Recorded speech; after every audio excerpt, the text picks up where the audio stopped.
Happiness is like a butterfly which, when pursued, is always beyond our grasp, but, if you will sit down quietly, may alight upon you.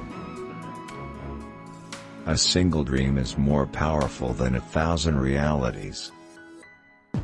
Love, whether newly born or aroused from a death-like slumber, must always create sunshine, filling the heart so full of radiance that it overflows upon the outward world.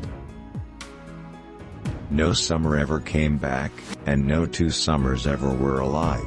Times change, and people change, and if our hearts do not change as readily, so much the worse for us. The world owes all its onward impulses to men ill at ease. The happy man inevitably confines himself within ancient limits. We men of study, whose heads are in our books, have need to be straightly looked after. We dream in our waking moments, and walk in our sleep.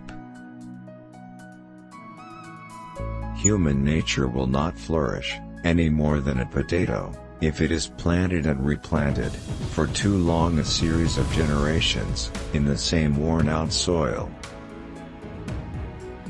Happiness is not found in things you possess, but in what you have the courage to release.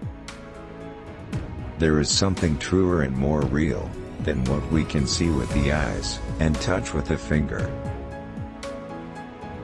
Words, so innocent and powerless as they are, as standing in a dictionary, how potent for good and evil they become in the hands of one who knows how to combine them. It is very queer, but not the less true, that people are generally quite as vain, or even more so, of their deficiencies than of their available gifts. I have laughed, in bitterness and agony of heart, at the contrast between what I seem and what I am. It is a curious subject of observation and inquiry, whether hatred and love be not the same thing at bottom.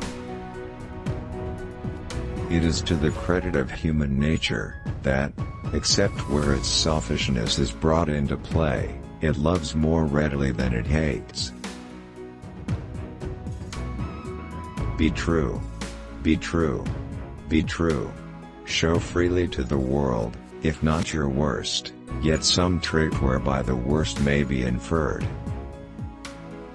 It contributes greatly towards a man's moral and intellectual health, to be brought into habits of companionship with individuals unlike himself, who care little for his pursuits, and whose sphere and abilities he must go out of himself to appreciate. I cannot endure to waste anything so precious as autumnal sunshine by staying in the house. No man, for any considerable period, can wear one face to himself and another to the multitude, without finally getting